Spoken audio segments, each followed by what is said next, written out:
सबसे बड़ी खबर आ रही है, बता दें कि सूत्रों के हवाले से एक बड़ी खबर आ रही है जहां झारखंड सरकार के कृषि मंत्री बादल पत्रलेख और खेल मंत्री झारखंड सरकार के हफीजुल हसन को ईडी का ये समन जारी किया गया है ईडी के द्वारा। बता दें झारखंड में ईडी की कार्रवाई लगातार जारी है और वहीं एक बड़ी खबर आई जहां मंत्री बादल पत्रलेख और हफीजुल हसन को ईडी ने समन जारी किया है, जिसमें बताया गया है कि झारखंड के दो मंत्री हफीजुल हसन और बादल पत्रलेख को ईडी का समन जारी हुआ है और इस बारे में आधिकारिक सूचना अभी फिलहाल आई नहीं है। बता दें पूर्व सीएम हेमंत सोरेन और मंत्री आलमगीर आलम के साथ साथ और भी कई नेता इसकी रडार में आ गए हैं। हेमंत सोरेन और आलमगीर आलम के बाद अब झारखंड सरकार के दो और मंत्रियों को भी ईडी का समन जारी हुआ है। बता दें ईडी ने झारखंड सरकार के दो मंत्री को समन भेजा है। मंत्री बादल पत्रलेख और हफीजुल हसन को समन भेजकर पूछताछ के लिए 25 मई को रांची के हिनो स्थित ईडी ऑफिस में बुलाया है। और इसी के साथ इसी खबर पर हमारे साथ अधिक चर्चा के लिए जुड़े सहयोगी रेखा जुड़ चुकी हैं। रेखा, झारखंड में जो नेताओं पर है वो ईडी जो नेता हैं लगातार ईडी के रडार में आते हुए नजर आ रहे, फिर से ईडी का कहर झारखंड सरकार के दो मंत्रियों पर बरपा है। रेखा। बिल्कुल काजल, आपने सही कहा। लगातार ईडी जो है वो काफी एक्टिव है और ईडी जिस तरीके से अपने जांच का स्तर जो है वो आगे बढ़ा रही है, उसके बाद उसके तार जो है वो राज्य सरकार के मंत्रियों तक पहुंच रही है और फिर जांच हो रही है और फिर गिरफ्तारी हो रही है। ऐसे में अब ये जांच का दायरा जब बढ़ा है तो इसकी जांच की आंच झारखंड के और दो मंत्रियों पर पड़ी है, जो कि बादल पत्रलेख हैं और हफीजुल हसन है। और ये दोनों ही मंत्री जो है वो राज्य में बेहतरीन है। बादल पत्रलेख जो है वो फिलहाल कृषि मंत्री हैं, वहीं हफीजुल हसन जो है वो खेल मंत्री हैं और खेल विभाग जो है वो उनके जिम्मे में है। ऐसे में भ्रष्टाचार की जांच जो है वो ईडी कर रही है। उसकी उसकी जो तलाश है वो जैसे जैसे आगे बढ़ रही है, ऐसे ऐसे नेताओं के नाम उजागर हो रहे हैं जो काफी चौंकाने वाले हैं। अभी थोड़ी देर पहले हम निशिकांत दुबे का बयान भी दिखा रहे थे अपने स्क्रीन पर। निशिकांत दुबे ने साफ तौर पे कहा कि राज्य सरकार जो है वो भ्रष्टाचार में लिप्त है और यही नतीजा है कि एक के बाद एक तमाम नेताओं तक उसकी जांच का दायरा जो है वो पहुंच रहा है। शुरुआत जो है वो पूजा सिंघल से भले हुई है, लेकिन वो सिंघल की जांच करते करते छवि रंजन तक पहुंची। कई अन्य ऐसे अधिकारी अफसर गिरफ्तार हुए हैं और अब राज्य के पूर्व मुख्यमंत्री हेमंत सोरेन तक पहुंची, उनकी गिरफ्तारी हुई। पूर्व मंत्री आलमगीर आलम की गिरफ्तारी हुई और अब दो और नेताओं को समन किया गया है। ये बड़ा सवाल खड़ा करता है कि आखिर भ्रष्टाचार किस हद तक झारखंड में हावी है। झारखंड राज्य का निर्माण काजल इसीलिए किया गया था कि झारखंड राज्य के लोगों को यहाँ पर जो है वो उचित सम्मान मिले, यहाँ के आदिवासियों को यहाँ नौकरी मिले। झारखंड राज्य की परिकल्पना ही इसलिए की गई थी और बिहार से अलग हुआ था ये राज्य, इसके लिए कई लोगों ने कुर्बानी दी। कई लोग जो है इस आंदोलन के हिस्से में रहे थे कि झारखंड राज्य बने। झारखंड राज्य तो बना, लेकिन आज भी ये राज्य जो है जिस उम्मीद के साथ बनाया गया था उस उम्मीद पर खरा उतरता हुआ नजर नहीं आ रहा है और यही नतीजा है कि यहाँ भ्रष्टाचार चरम पर है। पहले भी कई मुख्यमंत्रियों की गिरफ्तारी हो चुकी है। आपको याद होगा मधु कोड़ा के घर से पैसे बरामद हुए थे, कई पैसों को उन्होंने फेंका था, जलाया था। तो ये बताता है कि झारखंड में जो परिसंपत्ति है, जो संपदा है, जो यहाँ के की धन है, अगर नेता ईमानदारी से उस चीज पर काम करेंगे तो यहाँ के लोगों को बाहर पलायन करने की जरूरत नहीं पड़ेगी, यही लोगों को रोजगार मिलेगा। आप सोचिए काजल कि मंत्री के पीएस के नौकर के घर से जब करोड़ों रुपए बरामद हो सकते हैं और अगर इन्हीं पैसों का इस्तेमाल राज्य के विकास के लिए ये मंत्री करते तो आज ये राज्य कहां से कहां पहुंच जाता। लेकिन भ्रष्टाचार की आंच में इस तरीके से नेता संलिप्त है कि जनता को मूर्ख बना बना करके बड़े पदों पर ये नेता सिर्फ काबिज ही नहीं होते बल्कि बड़े स्तर पर लूट की घटना को अंजाम दे रहे हैं। भले ही आज बीजेपी पर यह आरोप लगे काजल कि बीजेपी जांच एजेंसियों का दुरुपयोग कर रही है, ठीक है भाजपा दुरुपयोग कर रही है, लेकिन सबूत जो है वो भी सामने आ रहे हैं। हालांकि ये बातें हम नहीं कह सकते कि दुरुपयोग कर रही है, क्योंकि एजेंसियां काम कर रही है। जिस वक्त लालू प्रसाद यादव का चारा घोटाला का मामला उजागर हुआ था काजल, उस वक्त केंद्र में बीजेपी की सरकार नहीं थी, उस वक्त केंद्र में कांग्रेस पार्टी की सरकार थी और कांग्रेस पार्टी की सरकार थी और उस वक्त जब ईडी की टीम जांच पड़ताल कर रही थी तो फिर उस वक्त भी ये सवाल उठने चाहिए थे। ये मैं इसलिए कह रही हूँ क्योंकि बार बार भाजपा पर यह आरोप लगता आया है कि ये जांच एजेंसियों का दुरुपयोग कर रही है।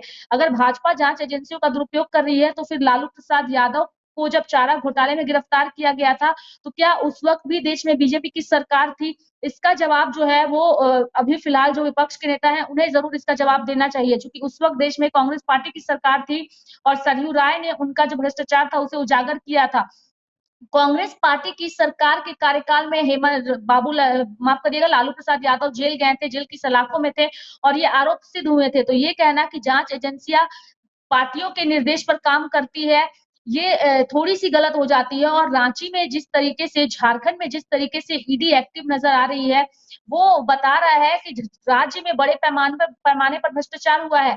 अब चूंकि इन दोनों मंत्रियों को, अगर हम हफीजुल हसन की बात करें और बादल पत्रलेख की बात करें, तो 25 मई यानी कि जब रांची में चुनाव होने हैं, 25 मई को छठे चरण का चुनाव है काजल, और छठे चरण के चुनाव में जो है वो इन्हें पूछताछ के लिए बुलाया गया है। ये एक बड़ा संकेत देता हुआ यहाँ पे नजर आ रहा है और इसका खामियाजा जो है इंडी गठबंधन को जरूर उठाना पड़ेगा, क्योंकि जनता जो है वो अब ये जानना चाहती है कि अगर आप कहते हैं कि आप जनता के हित में सोचते हैं, जनता के हित में काम करते हैं, तो फिर आपके नेताओं के घरों से इतने बड़े पैमाने पर भ्रष्टाचार के पैसे कैसे उजागर हो रहे हैं। घूस लिए हुए पैसे हैं, अलग अलग जगहों से उठाए हुए पैसे हैं। जांच का दायरा जब पूजा सिंघल तक पहुंचा था काजल, तो उस वक्त भी कई सारे मामले जो फोन रिकॉर्डिंग सामने आए थे, उस वक्त मंत्री आलमगीर आलम पर नाम लगे थे, लेकिन उन्होंने उन सब चीजों को नजरअंदाज कर दिया। लेकिन ईडी ने जिस तरीके से आलमगीर आलम के पीएस के नौकर के घर से जो पैसे बरामद किए, वो पैसे बताता है कि ये अधिकारी पूरी रणनीति के तहत जो है वो भ्रष्टाचार के पैसों को जो है वो छुपाने की कोशिश करते हैं और अपने पास वो पैसे नहीं रखते और अपने करीबियों के पास रखते हैं, ताकि लोगों की पहुंच वहां तक ना जा सके। लेकिन अब जांच एजेंसियां जिस तरीके से जांच का दायरा बढ़ा रही है, उसमें साफ तौर पे नजर आ जाता है कि मंत्री जो है वो किस तरीके से अपने साथ रह रहे लोगों का भी दुरुपयोग करते हैं और इस भ्रष्टाचार में उन्हें भी संलिप्त करते हैं।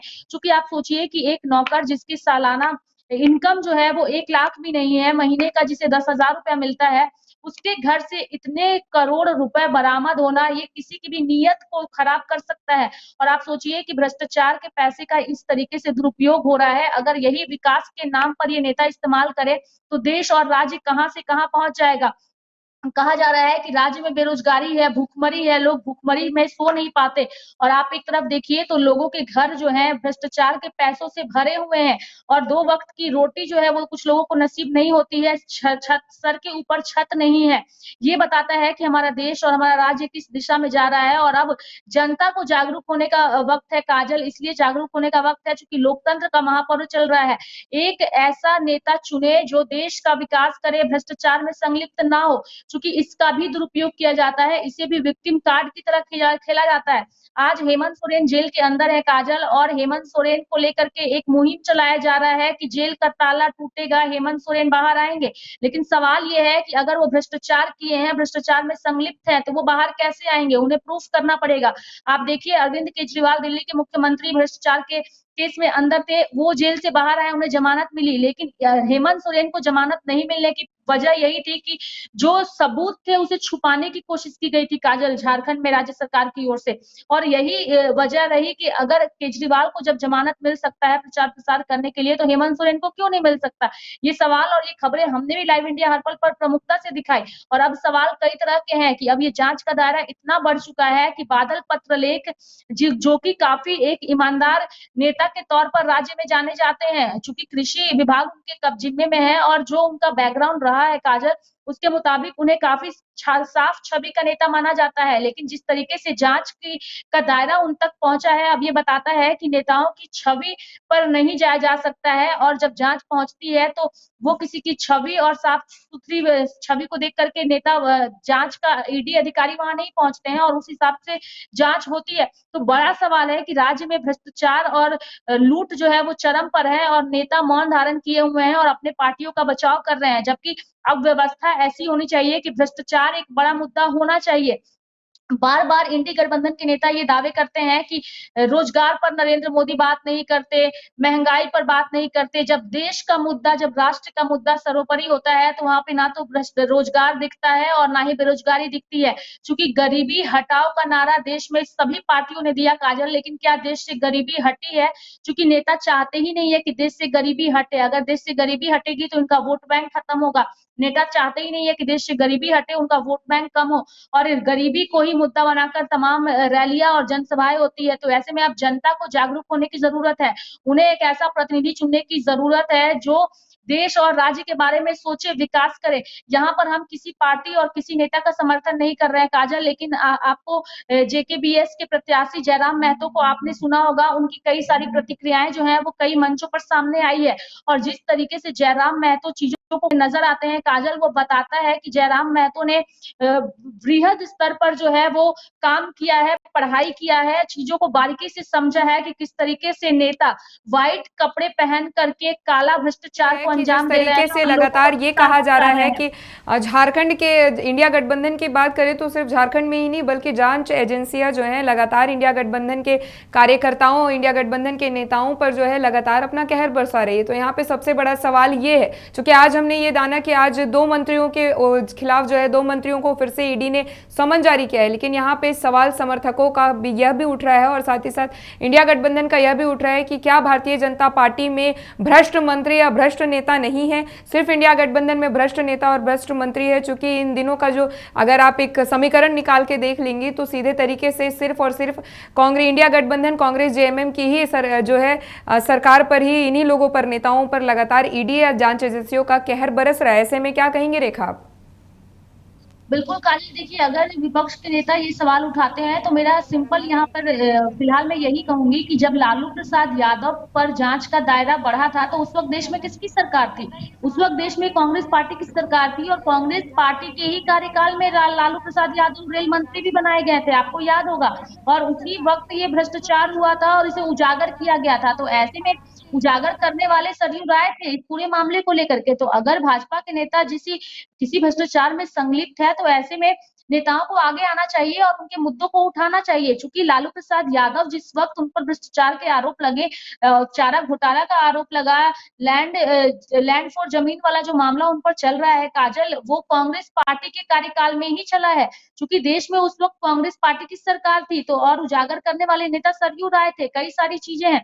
तो भाजपा के नेता पूरी तरीके से साफ छवि के हैं, ये कहना भी जो है वो थोड़ी सी बेमानी हो जाएगी। चूंकि नेता, मैंने आपको बताया ना कि व्हाइट कपड़े के पीछे नेता जो इस तरीके से जनता के बीच आते हैं और अपनी साफ छवि को दिखाते हैं सादे लिबास में, वो सादा लिबास पर्दे के पीछे बिल्कुल अलग है। तभी तो ये काले पैसे जो है वो बरामद हो रहे हैं, जो देश का पैसा है, आम जनता का पैसा है, आम लोगों का पैसा है और उस पैसे को ये भ्रष्टाचार में संलिप्त करते हैं और अपनी जेबें भरते हैं। चूंकि अभी चीजें जो है वो काफी अलग है। आप अकाउंट में भी इतने सारे पैसे एक साथ नहीं रख सकते, तो लोग इसका इस्तेमाल गलत तरीके से कर रहे हैं। ब्लैक मनी को व्हाइट मनी में कन्वर्ट करने की कोशिश की जाती है अपने सीए के माध्यम से, कई सारी चीजें हैं। अगर परत दर परत काजल, अगर इन चीजों को आप खंगालिएगा तो कई सारी तस्वीरें सामने आएंगी। और ऐसे में अब आम जनता, मैं बार बार यही कह रही हूँ कि नेता भ्रष्टाचार में लिप्त है, का सादे लिबास के पीछे का काला सच जो है वो अब जनता को समझना होगा और ये वो तभी समझ सकते हैं जब वोट की चोट से वो इन नेताओं को आगे पहुंचाए। यहाँ पर सिंपैथी कार्ड खेलने की कोशिश की जाती है कि हमें फंसाने की कोशिश की जाती है। चूंकि हम आदिवासी हैं, आदिवासी के नाम पे, पिछड़ा जाति होने के नाम पे, एसटी एससी के नाम पे, ओबीसी के नाम पर आप कितना राजनीति करेंगे और कितना लोगों को मूर्ख बनाएंगे। अब ना तो कोई पिछड़ा है, ना तो कोई एसटी है, ना तो कोई ओबीसी है, आरक्षण है देश में और आरक्षण के नाम पर लोग आगे बढ़ रहे हैं। ऐसे में अब प्रणाली जो है वो इतनी मजबूत जनता को ही करनी चाहिए अपने वोट की चोट से, ताकि इन नेताओं को जो है वो सीधा तौर पे इसका नुकसान हो। और अभी लोकतंत्र का महापर्व चल रहा है और इस महापर्व में इस तरीके के घोटाले अगर उजागर हो रहे हैं काजल, तो मुझे लगता है जनता को अब जागरूक होना चाहिए और सिंपैथी कार्ड अगर कोई नेता खेलते हैं या उनके परिवार के लोग खेलते हैं तो उन सिंपैथी कार्ड से थोड़ा सा पीछे हट करके सोचना चाहिए।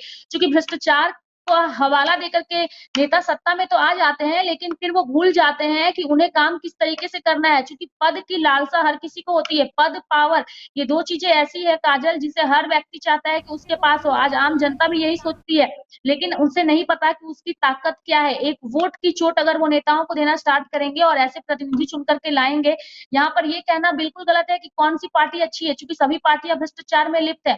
नरेंद्र मोदी के नाम पर भाजपा जिस तरीके से चीजों को भुनाने की कोशिश कर रही है, लेकिन भाजपा में भी कई ऐसे नेता हैं जो भ्रष्ट है।